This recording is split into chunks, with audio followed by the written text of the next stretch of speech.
different topics. So I'd like to first, before we move on, if it's okay, let's define socialism. Okay. How do you define socialism? So I know that we're agreeing on that premise.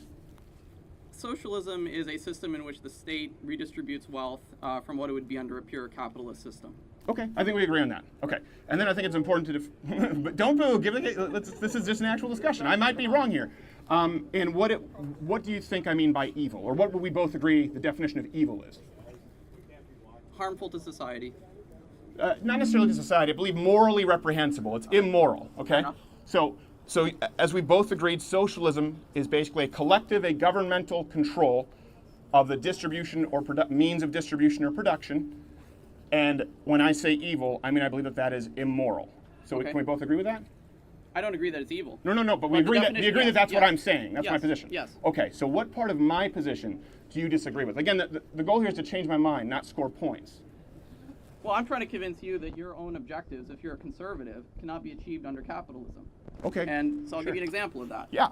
You have a lot of Republicans like Paul Ryan who are obstructing Donald Trump. Well, hold on. You cannot deny that he is a big capitalist, and he has lots of capitalist donors that would like nothing more than to increase their profits. I think you can agree with that. And people like that have been opposing immigration reform for decades because they believe that mass immigration will lower the wages of the working class and increase their profits. Now, I would say a lot of what you just said is correct. Okay. In that many conservatives, Republicans, believe that mass immigration from countries like, say, Mexico, from quote-unquote third world countries, could lower the wages. Yeah, I do believe that a lot of Republicans believe that. Okay, so I would agree with you on that. So if you impose a minimum wage, you're not going to have this mass immigration coming in because the companies that are taking these illegal immigrants and taking these low-wage immigrants, if they had to pay them $15 an hour, we wouldn't have mass immigration like we're having right now. Yeah, I don't necessarily know that I agree with that premise. So let me kind of go, because first off, before I would like to take that, hold it. What example will we point to before we go on? Because I know a lot of times we disagree, of a successful socialist country. Well, there are different kinds of socialism. I think you're thinking of the Soviet Union and Venezuela when you say these are unsuccessful countries. But you also have Sweden, you have Norway, you have Finland, you have Denmark, you have Germany. Sure. These are countries that have robust economies and high levels of socialization. Right. What's their minimum wage? I don't have the numbers off the top of my head. What if I told you that they have no minimum wage? There are plenty of countries that have high minimum wage. Australia has a high minimum wage. I know, but we didn't talk about them. We talked about a successful socialist economies. Now, first off, I think it's interesting. This is important because we need to define the premise. First off, we're away from the premise, which is the moral argument. I believe socialism is immoral. The redistribution of something that you have not earned, I believe, is fundamentally immoral. I believe that's theft. Are you an anarchist? Hold on a second. Then we'll go in. So now we moved on from that to the pragmatic. And no, I'm not an anarchist. And then you brought up successful examples in Denmark, Norway, Sweden, I believe. Yeah. First off, these aren't socialist countries. Now, the reason we would point to countries like, say, Venezuela or Cuba, for the same reason Bernie Sanders did for decades, is because they're true examples of socialism. The Danish Prime Minister said, Bernie, stop referring to us as a socialist economy. We're a free market economy. They don't have a minimum wage as we know it. They only allow collective bargaining between unions, higher skilled unions, and their employers. So these are countries, by the way, if we want to get into their immigration laws, the only way to make it work, if you refer to those countries, I mean, I guess I would have to ask, it sounds almost as though you're making an argument. Are you a nationalist? I would say I'm an economic nationalist. You are an economic nationalist? Yeah. Okay, so there you go. So you part ways with a lot of probably your more left-leaning brethren. I never said I was a liberal. Okay, so you're a conservative socialist. They're hard to come by.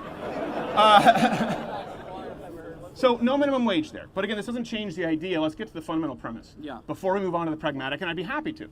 But I believe that socialism, the ism that we both agreed upon, the collective means, seizing of distribution, production, is immoral. I mean, the argument is absurd because if you say that it's immoral, then you also have to say that government funding of police is immoral, government funding of the military is immoral. Anything the government does is immoral, and that's ridiculous because you have to have some state that's going to socialize certain things. And so the question is not, do we have socialization? It's how much. Sure. I would disagree with that. Now, would you know where I disagree with that? Guess what I'm going to say. I assume you're going to try to argue that government funding of the military and police is not socialism. Why would I say that? Well, because if you don't argue that, then you're going to have to give some ground on socialism. No, absolutely. I think you're right. If I have to concede that police force, as he's saying, police force, military, roads is socialism, the same as healthcare, education, and I'm assuming that's why you're referring to Denmark and Sweden. They're not socialist economies, but they have more of a social safety net. That's kind of what you're talking about, right? Yeah, they're social democracies. They're market economies with higher emphasis on a social safety net. That's how they describe That's it. what a social democracy is. So okay, we agree on the term. Let's go with social democracy. I just want to make sure we don't get confused like democratic socialism as though that changes anything. But we just talked about this, conceding that ground. Yeah. I don't believe that the military and the police force would be the same as socialized healthcare school. Why not? Sorry, because we only have one microphone. We had to do a late setup. I appreciate you working with me. Well, I mean, Why not? Why not was your question? our definition was that. So why not? Yeah. Okay, so I want to make sure you don't. Why not? Because there's a difference between a public good and a commodity. Can you explain to me the difference between public goods and a commodity? Well, in economics, a public good is a good that is, I believe, non-excludable and non-rivalrous. So. Exactly. Yeah. So that would include things like the police, the military. You'd be hard-pressed to even find hardcore libertarians to say that we don't need those. So there's a big difference. There's a fundamental difference between that and something like healthcare or school. It's still Or it goes to free internet, as Sven Computer talked about in Germany now. High-speed internet is a right. The second you declare any commodity to be a right or to be a fundamental role of government, that means the government can now remove that right depending on who's in power, and that's the problem. That's why I think it's fundamentally immoral for someone to take something they haven't earned, regardless of who's in power. I think it's immoral for Donald Trump's administration to take it from you, just as you probably think it's immoral for Barack Obama's administration to take it from me. So the difference there would be, first, public goods versus commodity. And I think that's an important distinction for everyone here to make, because it's a common argument we hear from the left. If you support any role of government at all, that means that this is socialism. But it's not, according to the definition that we agreed upon. Something else, I think it also matters the constitutional parameters of government, right? What the Constitution defines what our government is and what fundamental human rights are. Well, I want to get back to your earlier point where you said that because the military is a public good, that therefore it's not socialism. In your definition, you never made any distinction between different types of goods. You just said a socialist economy is one that takes wealth from some people and gives it to others, and that's what financing a public good is. Well, no, it's not. You talked about redistributing. The redistribution, the common means of production or distribution. So if we want to frame that in, I certainly wouldn't say that that's the police. Oh, someone's yelling. Hopefully we're good. So I would not agree with you that the military or police would be socialist. But to move on here, again, let's go to the Danes, Denmark, Norway, Sweden. You pointed to them as successful examples of socialism, because that would be different from your definition of socialism. So now I moved on from the idea that taking something you haven't earned to give to someone else is morally reprehensible, regardless of the reason, because socialism can only be enacted through the threat of violence. That's really what taxes are. At the end of the day, we all agree on that. Violence is part of life. Okay, well, I don't believe there should be a part of life for someone with guns to come in if I don't pay for Timmy's health care. I just disagree with that. If you don't pay taxes, you're going to have other forms of violence that arise spontaneously. This sort of autistic libertarian idea of, oh, you can have a non-aggression. Stop it. He's been watching Matt Damon videos. Continue. This idea of a non-aggression principle is just fantasy. Okay, you have to have. Describe to me. You just said autistic, and Yes. this was very civil until you brought that up. Define autistic here. Well, it tends to be characterized by an overemphasis on logic and philosophy as opposed to reality. It's very easy to argue from syllogisms and axioms and all that. So hold on a second. I want to make sure before you move, because now what you do is you speak in these paragraphs. We need to determine what these definitions are. I think we both agree that's fair. Fine. Okay. So you just said that autism, if I'm not mistaken, and I would love for you to bring this up, is rooted more in philosophy and theology than facts, than logic or reason? Logic, syllogisms, that sort of thing.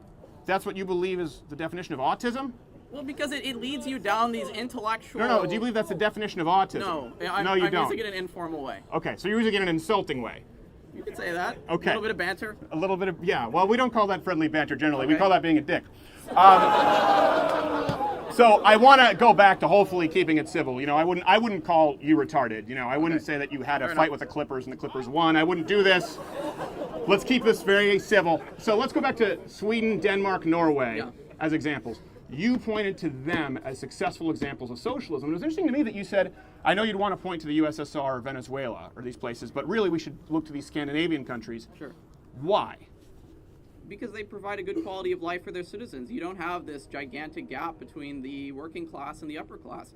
There is a commitment of the state to the well-being of their citizens, and I think that's a wonderful thing. Okay.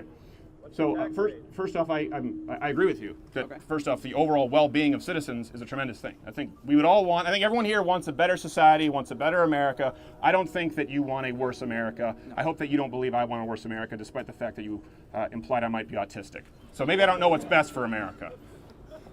You know, autistic and such. Keep your hate speech off this campus. But your reasoning there. And correct me if I'm wrong, you said there isn't the same kind of gap, the inequality gap. That was your, I want to get, because you speak in, like I said, in longer paragraphs. It seems the fundamental premise there was Denmark, Norway, Sweden, they're examples because they're successful. They have a higher quality of living, and the main the main justification used was there's less of an inequality gap. Am I correct? I don't want to misrepresent you. Yes. Okay. So your problem is with inequality. It's one of several problems. I think another problem when But you have... that was your first issue. Let's go point by Okay. point. Okay. Fair enough. Inequality. What's immoral about inequality? Because there's this idea that you're going to have this society and everybody has social obligations.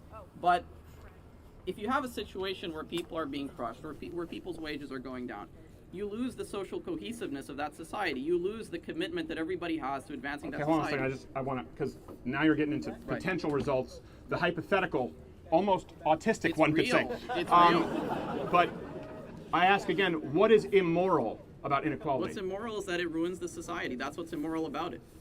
How does inequality ruin society? Because it sounds to me, if I'm not mistaken, what you just went down and described was a problem with poverty. Yeah. So your problem is with poverty then? But poverty is a consequence of inequality. That's not necessarily true. But, and as a matter of fact, I would argue that there are two very different things. Because I would say, and I think we'd probably have to agree, that the free enterprise, westernized capitalist system has pulled more people out of poverty than any system in existence. And if you look at countries, you said don't point to countries like Venezuela or true socialist economies, there's tremendous equality, but everyone is equally poor. So the problem you have is with poverty, it sounds like, and I think we would both have a problem with that we want to solve ways to eliminate as much poverty as possible. It's not just poverty. Inequality matters too, because if you have inequality of wealth, you're going to have an upper class that controls the political system and secures its own interests instead of the interests of the people. Okay. So yes, inequality matters as well. Okay, so describe to me, and then I'd like to go back to that, examples of this, the upper ruling class determining the political system. Do you want examples of that? I would like some Okay, examples sure, of that. Sure. Because I believe, so for example, let's say, you mentioned that inequality hurts people. I would argue no, and I think that's because, again, this is more of a leftist view. I know you said you're not really liberal, but I can tell you by your worldview on economics that you do lean more left because you're seeing it as a zero-sum game. Wealthy people can't get wealthy off of the backs of poor people if they make them more poor. That's kind of, if we're going to talk about motives and attributing motives that you've done a couple of times here, if I believe if I want everyone to be wealthy, Okay. I would necessarily, if I need a system of government that would want people to be wealthy, would require people to be wealthy. For someone who would want to control a system of government like in socialist economies, who would want to consistently talk or gain the votes of the poor, they could only be elected if people are poor. Bernie Sanders is not going to be elected by a rich country. We're not trying to make everybody rich. That's not possible. We're trying to create a fair distribution of wealth. But I want to get back to your Okay. earlier question about how are the wealthy controlling the political Well, yeah, so system. let's, an example of that, I don't believe that inequality necessarily hurts someone. I don't believe it's a zero-sum game. You know, for example, Tim Cook, and I don't like Tim Cook, by the way. I know Apple people, Android, they're going to start yelling. Tim Cook creating a better iPhone, even though the iPhone 10 kind of sucks. Yeah. Thank you. That's where we get the passion. That doesn't hurt me. Him making billions of dollars from that doesn't hurt me. Poverty, bread lines, $160 for a dozen eggs. That hurts me. I have a problem with poverty. I don't care if someone else has more than me, so long as I have a system where I'm able to do okay. Do you understand that it's the upper class and the capitalists that want mass immigration and want illegal immigration because it's in their economic self-interest? If you're a Republican and you're with the capitalists, you're going against your own interests. The capitalists are not conservative. They're not. Well, hold on a second. We're talking about capitalist, conservative, Republican here. So you're saying that capitalism, we're talking about the ism now, socialism versus capitalism. I don't care what Paul Ryan does in his own time. I don't care what his front page news press is doing P90X and what he thinks about immigration. I couldn't care less. So what do you I don't care believe about? I don't believe. It seems that you would agree in securing the borders. I It seems would. that you would agree in stricter immigration I laws. would. And it's not, you're not going to get it if you shill for the capitalists. Well, They're against you. define shill. Well, if you're You against, gotta, I know you like to sound really intelligent by speaking in paragraphs. One thing, you've misused words several times. And if someone were to call you on it and be as rude as you are, you might look what you might refer to as stupid. Okay. So saying autistic or shill. define, because it's a very specific definition. You came in and just said shill. And I'm really quickly get ready to give the microphone to someone else if you don't stop doing this, because this isn't the goal of this. What's a shill? Well, I think you're getting upset because you're losing the debate. But That's fair, that's fair. What's a shill? No. The person losing the debate is the one who refers to the other person as autistic and a shill. That's generally a good sign. So what's a shill? I don't have the exact definition, but essentially someone who's, I guess, pushing or advancing somebody else's interests, I suppose. For profit. Fair enough. But a lot of these conservatives who... Well, you're not talking to these conservatives, you're talking to me. This isn't a performance hall here. That's why we're doing this out here. This is a conversation. You're talking to me. I just said that I'm against illegal immigration. It's okay. You can look me in the eyes. I'm not mad at you. I just think it's rude. It's okay. Don't worry. I mean, we're okay. I'm used to people being rude to me. I'm sure you're probably aware of this to one degree or another. Let's move back to, again, Norway, Sweden. We didn't really kind of go to that. You've talked about them as successful examples. Now, we refer to them, and I would agree. I would agree that if we're going to take a model and say they've created a social safety net that functions better than many other countries, for example, socialized healthcare and education. Yeah, what's wrong with that? Good. Well, so you would support school vouchers? I think, in general, vouchers, I think, have a problem because they do lead to the incentivization of private schools. But okay. Any way that the government I just say because that's what Sweden does. Yes. So you would support more of a flat tax and increasing taxes on the middle class and the lower class? I want a progressive tax. Okay, well, that's not what happens in Denmark. They should change it. Okay, so you would want a lower corporate tax rate? Not necessarily. Okay, so here's the one thing. We point to, and I appreciate you taking